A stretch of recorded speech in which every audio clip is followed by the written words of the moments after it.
বিএনপির সাবেক মহাসচিব ব্যারিস্টার আব্দুস সালাম তালুকদারের ২৫তম মৃত্যুবার্ষিকী উপলক্ষে আলোচনা সভায় বক্তব্য রাখছেন বিএনপির মহাসচিব মির্জা ফখরুল ইসলাম আলমগীর।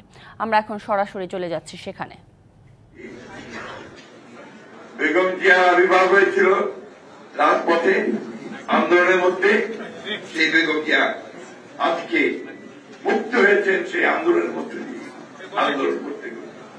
এই জন্য আমি সবসময় আমার কাছে মনে হয় যে বেগম জিয়ার যে অবদান এই দেশের নয়, সমগ্র পৃথিবীতে আমি বলি যে গণতন্ত্র প্রতিষ্ঠার যে সংগ্রাম, সেই সংগ্রামে তার নাম স্মরণ করবেন। একই সঙ্গে আমাদের সাবেক নাম লেগে থাকবে এই জন্য যে তিনি এই গণতন্ত্রের জন্য তার সারা জীবন সংগ্রাম করেছেন।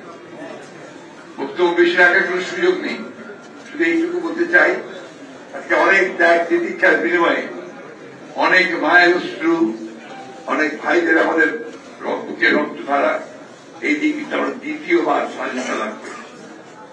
ফ্যাসিবাদের হাত থেকে নিজেকে বেরিয়ে আসতে সক্ষম হয়েছে। তার জন্য আমাদের সন্তানেরা প্রাণ দিয়েছে, আমাদের ভাইয়েরা প্রাণ দিয়েছে, অনেকে স্বামী হারিয়েছেন, মা হারিয়েছেন, সন্তান হারিয়েছেন। এই যে ত্যাগ, এই ত্যাগকে যেন আমরা সব সময় মনে রাখি এবং আমরা যেন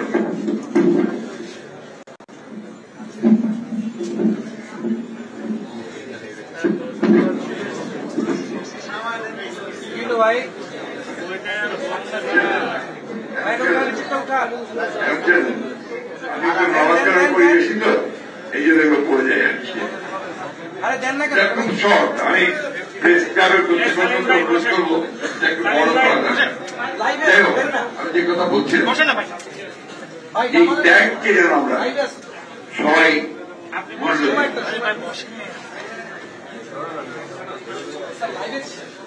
করিনি।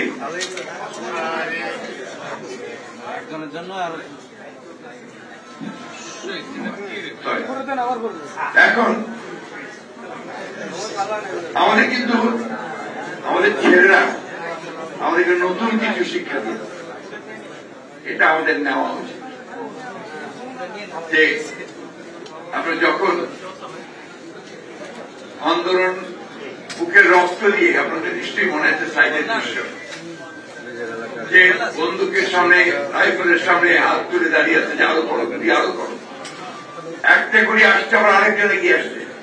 4 তারিখের 5 তারিখের কথা মনে করেন, যে সমুদ্রের ঢেউয়ের মতো মানুষ আসছে, ছাত্ররা আসছে। আমি বর্ণনা করতে পারবো, আমি খুব আবেগাপ্লুত হয়ে যাই। সে 1970 সালে 71 সালে দেখেছি, আর দেখলাম যার মনে হল এই আন্দোলন, এটা কি আপনার